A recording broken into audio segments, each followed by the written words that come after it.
long before some of your parents were born, long before I was born, and I'm an old woman, so before I was born. 1954 is when this story begins. In 1954, there was a Supreme Court decision. Anybody have a guess what that might be? Anybody know? They might have read it somewhere. They kind of think they might have it. Yes. There was something that had two people. So what did the first person that was already talking say? Desegregation. Very good. And the young man in red? Desegregation as well. Very good. Both of you as well. No, that's fine. I love having two answers. That means great minds are working alike. And I love great minds. And in 1954, there was a Supreme Court decision, Brown versus the Board of Education, Topeka, Kansas. And that is where it was decided that segregation of schools was wrong. And what did that big word segregation mean? Anybody in here can tell me what the word segregation means? Okay, young man with the black right there in the center, your hand went up first. Go ahead. It did. It separated blacks and whites. Separated blacks and whites by law. Okay? So let's understand that it doesn't mean that I'm just saying, oh, I want all the blacks to go here and just like this. By law, they separated blacks from whites. Now, I will tell you that in other parts of the country, there were also separations that happened. But in the South, which we are a part of, in the Southeast, blacks and whites was the main one. But if you go to California, they had separation in regards to Hispanics, and if you go up to the Pacific Northwest, in regards to Asian Americans. So some of the story of separation happened in lots of other places. Doesn't make it right in any place, but I'm saying I want you to know that it was a bigger issue. And here, segregation had laws. It meant that you were not allowed to go to the same bathrooms. There was a white bathroom, and they used the word colored there. That referred to black people. There was a colored bathroom. Sometimes they used the word Negro. Negro is not the bad N-word, okay? Negro is a word that you're going to see as you are studying some things in history, and you're going to see that word. I want you to know the difference between that word so you'll understand it versus another N-word. Everybody understand what I'm saying? Yeah. Y'all with me? All right, very good. Thank you so much for being with me. It meant that if you were under segregated laws, you could not, if you were African American, and I'll use African American for a minute. If you were African American and you wanted to go to a restaurant, you had to go in the back door of the restaurant to get your food, and you may or may not be able to sit in the restaurant. If there were African American restaurants, then of course you could eat there and go in through the front door.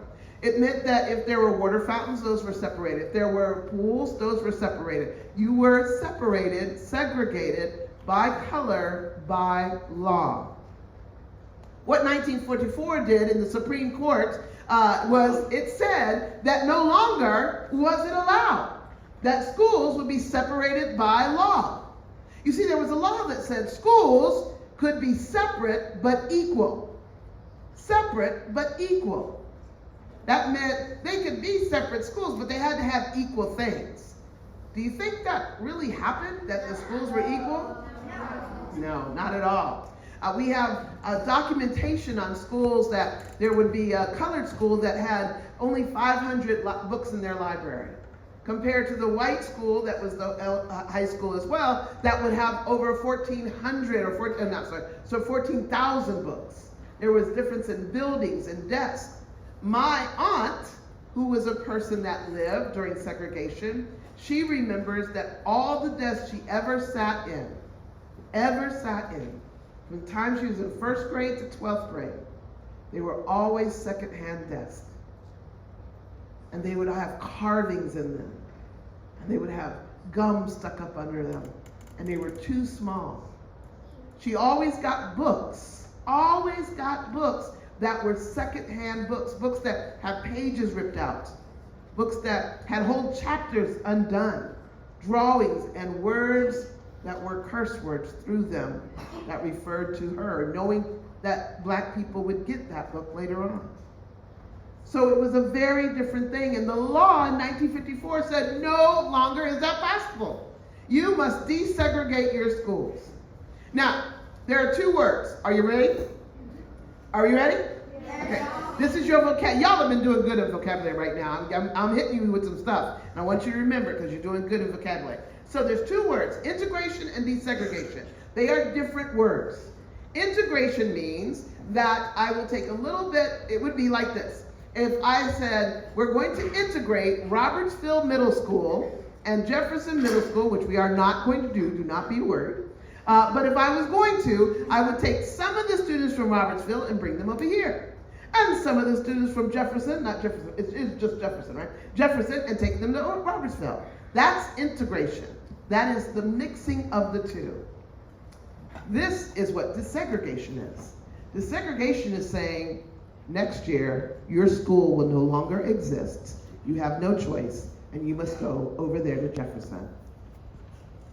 And everything you thought you might be able to do, everything you were comfortable with, the principal that would say, I'll make sure you're all right to get to the bus, the teachers that you know and are familiar with, the lunchroom, the auditorium, everything you were familiar with is going to be taken away from you, and you have no choice.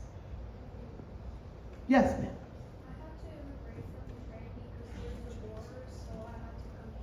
You said from Ukraine? That is a really good point. She had to she had to come here and she had to integrate, but you weren't really desegregated, you were migrating here. So migrating here from another place, but losing everything that you were familiar with. And that is hard. Is that hard? Yeah. What do y'all think that would be hard? Yeah. To lose all of this? Well, that is what was to happen, desegregation. And so we come to Oak Ridge. We make it closer to this. In 1955, it was said that Scarboro School, which was the school where the African American students went. Scarboro was a community that was a part of Oak Ridge, but not a part of Oak Ridge. Scarboro community was off kind of outside of where people really would go into and see. And African Americans lived there, and they weren't accepted as a part of the community constantly. But they had their own school, Scarboro School, and it was from 1st grade to 12th grade. It was shaped like an L. On that long part of the L, that was the first graders to the 8th graders. And that heel of the L, that's where the administrative offices were. On that short part of the L, that was the high school. It was a big deal when you finished 8th grade and got to come around the corner, never to be with the little kids again. Yeah! It was good stuff right there. So they had a school that was strong. There was a woman, her name was, their principal was Arizona Officer. She was an amazing African-American woman that helped education to thrive. And yes, they had cast-off books and cast-off desks, but not cast-off teachers. Their teachers were well educated, and they demanded respect, demanded excellence, and encouraged dreams. They also were teachers that got to know your family really well. Arizona Officer had no problem as a principal going over and saying hi to your family personally. Sometimes that would make you happy. Sometimes that wouldn't. And she encouraged the teachers to do the same. So the students and the teachers knew each other well, and they were being raised well. And then they were told that the next year, they wouldn't have their school anymore. Well, they wouldn't have the junior high school, and which was called junior high. It's the same, not the same, but similar to middle school today. It was the 6th to 8th graders. And they wouldn't have the high school. And they didn't have a choice. The building would sit here, but they didn't have a choice. And so they had to get prepared to go to a school where they knew a lot of the people there at that school, Oak Ridge, did not want them to be there. Some students made a choice to not go to Oak Ridge High School, and they got on a bus, and if you look down, go down to Bus Terminal Road. They would have to get to Bus Terminal Road from Scarboro. It was the bus terminal there. And they'd have to get on the 7 a.m. bus to go to Knoxville to go to Austin Colored School. But 85 of those students went to the junior high school and the high school.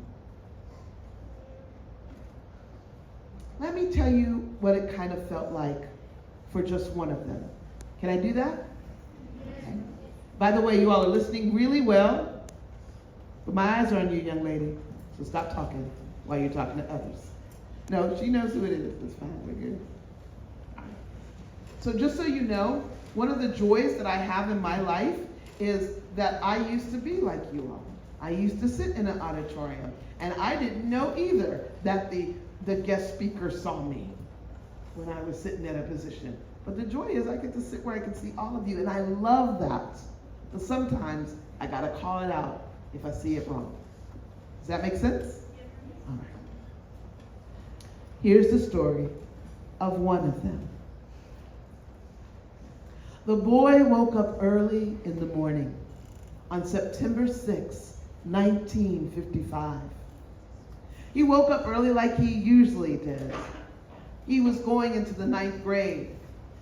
He usually just walked to school. That's what he had done all the time from 1st to 8th grade, but there was no more high school close by. So he walked down to the bus stop. There he saw his best friend. He and his best friend was in 8th grade and he was in 9th grade. They would get there early so they could laugh and they could tell jokes. And then one of them would run over to Miss Catherine's store and get candy and tell the other one, make sure the bus doesn't leave me when it comes this way. Tell them to slow down. They were really good friends. But they were sad. On that day, they were sad. And they were sad because they were going to different schools now. The boy had money in his pocket because they rode the city bus, which was a school bus, but it was a city bus, school bus.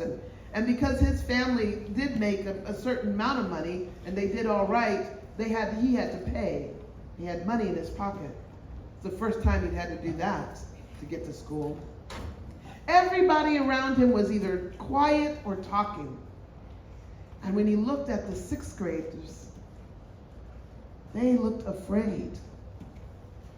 Last year they had been 5th graders, and they knew they were going to go and be 6th graders in the same school with teachers they knew and a principal they knew. But now, they were 6th graders, some 11 years old, some 12. And they were afraid. They didn't know the teachers. They didn't know the other students. They didn't know. When they got on the bus got really quiet. And they went down the road. Now in Scarboro community, in Scarboro, if you go visit there, you'll see all the street signs are named after colleges that are historically black colleges and universities.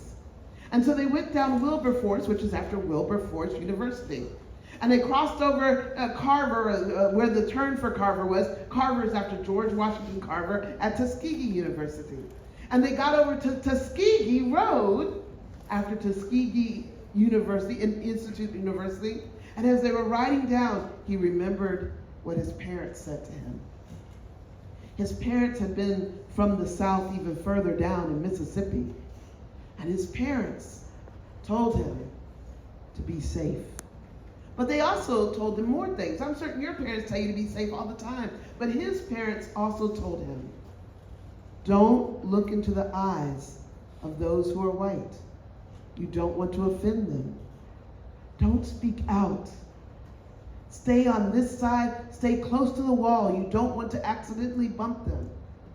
Everything was to make sure that he didn't, by happen chance, do something to make someone offended. And he was scared, even as a 9th grader. Because just a few days before he was to go to school, at a school that he knew not everybody wanted him to be there had been found the body of a 14-year-old young man, African-American young man in Mississippi. And he had been beaten and then drowned. And he was afraid. because no one could say exactly what the young man did wrong. So he didn't want to do anything wrong. Have you ever been in a place where you're just not certain what all the rules are? Ever been in a place where you're just not certain if you do something you might break a rule you don't even know? I've been there before, where sometimes it's been like, I'm not certain I know what I'm supposed to do and not supposed to do. And that's how he felt. When he got there, there were students waiting, white students that were waiting for them right there to help them get to their room, and that was a good thing. But he was still really nervous, and he kept his eyes down until he saw what his room was. And when he went in, he said hello to the teacher, and the teacher pointed him to his chair in the back of the room. And he wondered, as y'all might wonder, is this what it's going to be like every day while I'm here at high school? And so he had to learn to navigate, to get around school without being harmed, without offending. As a matter of fact, sometimes he would be so concerned if he kind of heard something going on, he would be so concerned that he would walk out of the building and go outside to get to his next classroom, even though it was a long way around. Well, some of the students that were African American students, they got involved. They joined the National Honor Society. They got student council. They went and played sports. And oh, I gotta tell you about sports. How many of y'all here play a sport? Oh, cool. How many of y'all have to, when it's time for your sport, when it's the season for your sport, you have to practice more than twice a week? Okay, good. How many of y'all have to practice like 3 days a week? How many of y'all have to practice like 4 days a week? How many of y'all are like in football and you have to do early morning and then late in the afternoon because it's the summertime and you just have to kill it. They make you do, I forget what it's called, early, late, something like that. I forget what it's called. All right, 2 days. 2 a day. Thank you, 2 days. Okay, very good. All right, hands down. So you all put in a lot of energy to make sure you do really well, don't you? Right? Well, 3 of the young men, they're African American men, joined basketball teams. And they practiced every day that there was practice. They practiced and they practiced and they practiced. But on the day of the game, sometimes they would get a phone call to their house and said, you can't get on the bus as we go to the next auditorium, next gymnasium to play. They won't let a black kid play. Sorry. And the rest of the team would go. Sometime even at their own school, they couldn't play. And when the first one actually got into a game, that was a big deal. The New York Times came down and reported on it. That's how big it was. But can you imagine practicing every day and not getting in, not because you're not the greatest, but not getting in just because of the color of your skin? And then there were students that didn't really feel welcome at all, and they left after a couple of months. All of them, the white students and the black students, had to learn how to work with each other. Because the world outside of that school hadn't changed. The laws were still segregation. And yet, they expected the students to make the way, to find a way to work together. Now, these 2 boys right there. Yeah, you. Yeah. So you're going to stop moving your arm. You're going to stop sort of saying things but not saying things. I got you. All right? Thank you so much. All right. So they survived that year together. And I will tell you something. There was no violence when it came to that school. No teachers, no parents came out there and yelled as they did over in Little Rock, 2, 4, 6, 8, we don't want to integrate. 2, 4, 6, 8, we won't desegregate. They did not have that. They didn't have parents that threatened to close down the building and then did. They didn't have things thrown at people and have to have the National Guard and things like that. In Oak Ridge, there was no violence. But I can tell you this. Even though there was no violence, there was still great harm. Does that make sense when I say that? Yes. Let me say that again. Even though there was no violence, there was still great harm. What do I mean by that? Oh, I have somebody ready. Yes.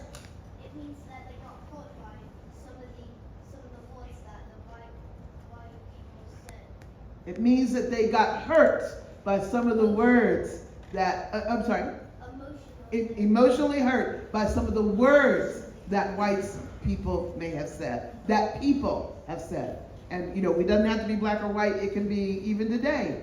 Violence does not mean there's no harm. Somebody else, what does that mean to you? Anybody else who has a thought on that? Yes? So by that, basically people can say stuff that'll really make you feel bad about yourself, and they can tell people about things they didn't do or Yes. That's a great one. People can say things that make you feel really bad about yourself and even make up things that are not true and say them to others. That is a way of harm. Oh, I love that you all are thinking. Are you all the most thinking group in the entire school? Is that true? Yeah. Oh, what is this? Is this a thing? Y'all the thinking people? I like it. I like it. Hey, when you're brilliant, you're brilliant. And I gotta say, you're brilliant. This is awesome. And so there was no violence, and people that were not the students, the people in Oak Ridge felt really good because the next year in 1956, they tried to desegregate Clinton, in Clinton, of Tennessee, and then they did. I think it's in Clinton, Tennessee, not Clinton School, right? In Clinton, Tennessee, and when they did, they bombed the building. There was violence. And when it went on to other places like Little Rock, Arkansas, they called in the National Guard. It was something very real. And so people in Oak Ridge felt really good. We haven't done any harm to anybody. And what happened next? What happened next? He's doing good. Thank you. Thank you for sitting up, but I knew you were listening. Thank you. So what happened next was those that were the 85, those that were the students that stayed there at Oak Ridge, the ones that desegregated, the African Americans that left their good school to go to another school, people forgot them. They forgot them. They forgot that it was because of what they did that you all could sit here together. Take a look around. Does everybody look like you? Different colors, different hair color, different shades on them. The reality is that there was a time that you could not be in this building, not this building, you could not be together in school. But because of what the Scarboro 85 did, now you can. But they felt forgotten. Has anyone ever been forgotten before? Okay, hands down. Have you ever been forgotten by your mother or father in the store where they just forgot you, or they left you in the car and you're just like, oh my God, my parents, I gotta raise my hand on that one, Okay, hands down. And I won't ask the teachers if they've ever forgotten somebody, because most of us have forgotten somebody along the way. Sometimes I've wanted to forget my child. But anyhow.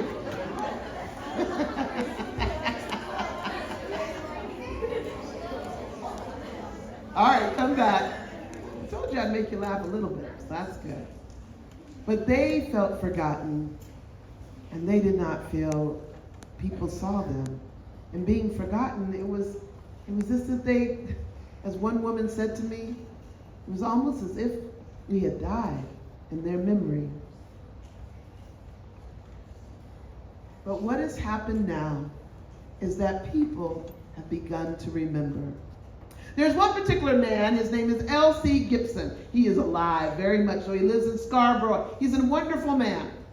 And some of the story that you heard about the young man, that the boy that was going to school, comes from his story. Not all of it. I interviewed lots of people to get that story and put it together. But it's a true story about the life of people.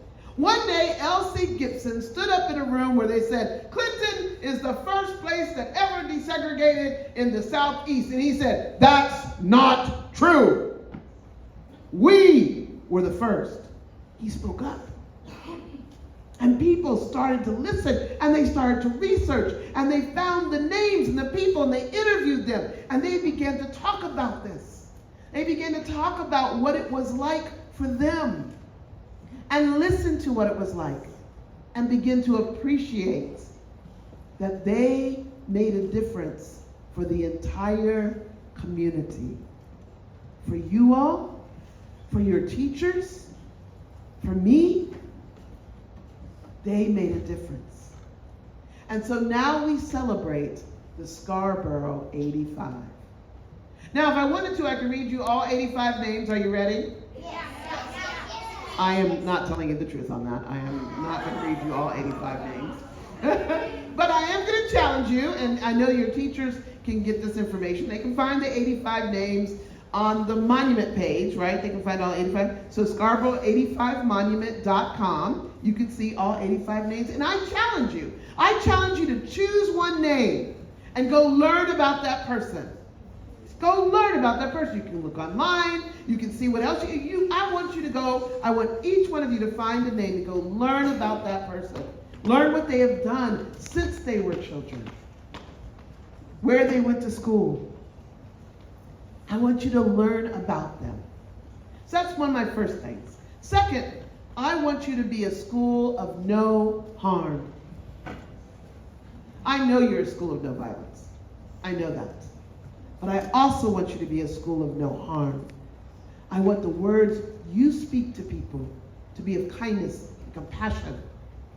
I want you to stand with others who if someone is picked on, I want you to stand with the person picked on and to say, no, this is not what we do here.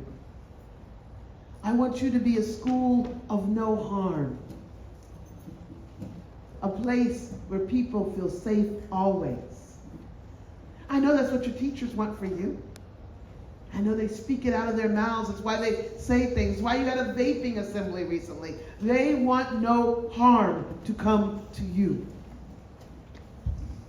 So that's what I want you to do. And I want you to tell your parents about the Scarboro Memorial. We're trying to build a monument, a memorial down by the Peace Bell, so that we can say in Oak Ridge, yes, this is what we have done in the past. And we now remember and honor those who helped us get to where we are today. That is my challenge for you. I have talked and talked and talked and talked and talked and talked and talked. And I've talked and talked and talked and talked and talked. And I've talked a little bit more than that. So you might have some questions. And I want to see if you have some questions. But before you ask me a question, I have to tell you something. Okay, everybody sit up and look at me. All right. No, don't stand up, just sit up. That's good.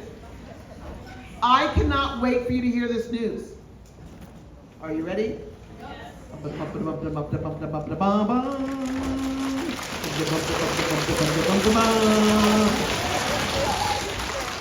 You gotta do it when I cut it off. You gotta do it immediately. Ready? That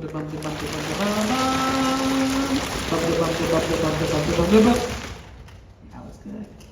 Starting last week, it was decided by the Tennessee State Education that the Scarboro 85, right here in Oak Ridge, would be taught to every 5th grade class in all of Tennessee. Oak Ridge gonna go big.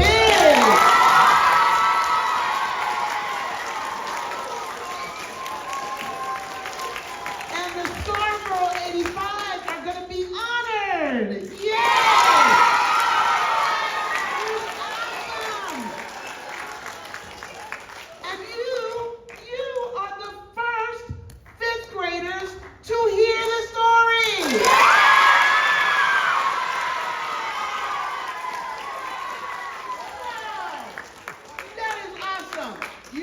have to say, I heard that story before y'all did. That is awesome. All right, now we have to prepare for it. Now they're not going to start teaching this until 2026, so we're really ahead of the game. But we've got to write some things down. We got to write how to teach it. And so I want to know if there's some questions you might have, and I know Miss Sue is going to write these down so that, because Ray's filming, so that we have questions that you all might have. Don't look at Miss Sue, she's just back there. And so if you have questions about what I talked about that you might want to learn more about, so we can make sure we teach all fifth graders the right thing. So do you have questions about anything I should? Yes. What happened to the actual building of the Scarborough School after it closed down? Excellent. What happened to the building of the Scarborough School? The Scarborough School stayed around for the first and the fifth graders. In the 1960s, they integrated all the schools. So Scarborough School was shut down, and the building was destroyed except for what was a gym area. If you go through Scarborough community on Hampton Road, you can see a memorial that's been put there, and you can see that one building. Great question. You got that, Sue? Miss Byrne? All right, she's got that. Excellent, excellent. Let's see. All right. Ooh, good. I love these kind of questions. All right, you young lady right there. Did any of the 85 students become famous? Ooh, did any of the 85 students become famous?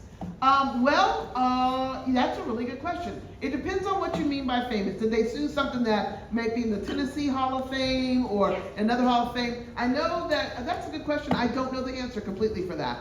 But I like it. I'm going to keep it. And I'm going to learn from that. All right? I do know that one teacher, here's the other thing, and I forgot to tell you this. They only had one teacher come over from Scarborough. Only one teacher they knew. His name was Fred Brown. He taught history, although I thought he taught shop, but he taught history on the hall where they taught shop. I just learned that, okay? And Fred Brown eventually went to University of Tennessee and has a building named after him. So that I do know. Excellent question. I love that question. That was great. All right, let me see. Let me go down. Here we go. Yes. Yes, you, right?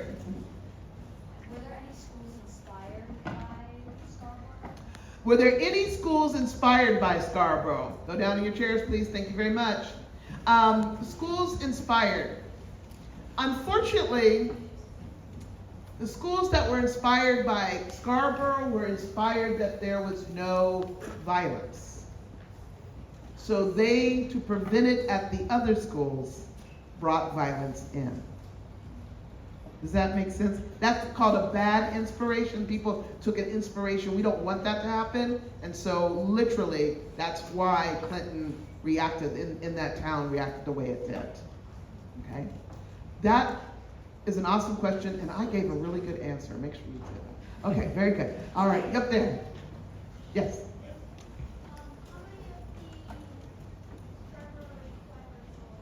How many of the Scarborough 85 are still alive? That's a really great question. So I know 1, 2, 3, 4, 5 of them. That doesn't mean that's all, but those are the 5 that I know. Ray, do you have a better answer for that? Okay. I do not. Okay, so at least 5, and 4 of the 5 live here in Oak Ridge. Okay, of those 5 that I know, live in Oak Ridge. Excellent question. And would it also help if we made sure to have pictures of the Scarborough 85 when we do this for you all? For 5th graders in the future? Okay, we'll make sure we do that. We'll make sure we have, write down that we must have pictures. So we got that. That's great. That's great. Okay. Oh, I got lots and lots of questions. All right, so over here.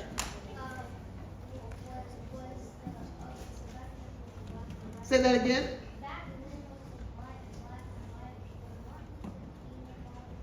Oh, great question. Was Martin Luther King Jr., a name you are familiar with, that's really great, was Martin Luther King Jr. involved in this particular desegregation? That's great, because we need to remember that you all are familiar with some names, and we need to connect you to those names. No, Martin Luther King Jr. was not involved, but we can say that this began in 1954 with Justice Thurgood Marshall being the one who led the way so that we would desegregate, which eventually helped us today to get to the point of desegregation. Does that make sense?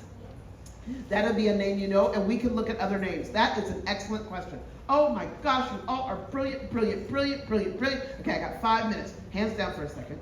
Hands down, hands down. Teachers, do you have a question from what? Yes? I don't have a question so much as a follow-up on Grace's question. Yes. About whether there were any famous people, and I can go semi-famous. Good. Last week in our English class, we read an article from the Oak Ridge newspaper about the desegregation of the Oak Ridge High School. Mr. Gibson was quoted in that article, so all of these students have read from him. Pat Postma, and the other gentleman who was quoted was Mr. Ray Smith, who is here with us today. Wow. So there's a name to the face. Yes, very good. He's the one over there filming. You can't see you all, so you all like, oh, but he's like filming right now. So that's good. Thank you. It's good to know that there are people that you are actually getting to see who you've read about. Excellent, excellent. If I may also add for a second, someone asked if they were still alive.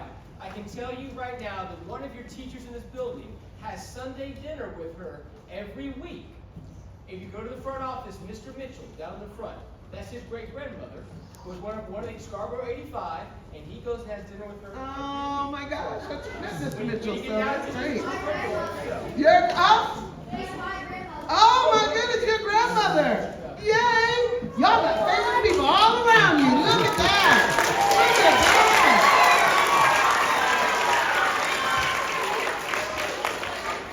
All right. Everybody turn around, face me, please. That's great. That is wonderful. I'm so excited. Y'all are just really great. All right. Time for 2 more questions.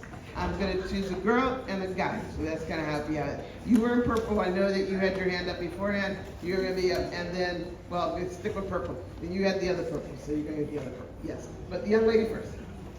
What happened to the school building after it shut down? Okay, I already talked about that, but the school building was destroyed eventually. But that's okay. What happened from the destroyed building? It's gone. I mean, it's just, I mean, the building is all the, and so okay, I didn't do a good job explaining that, I apologize. So the actual, the gym still is standing, but there's nothing in that building, and they're not using it for anything at all. And the area where the school building was, there's nothing there now, it's just grass. Okay? I'll make sure that I'm clear on that. And our last one in the back.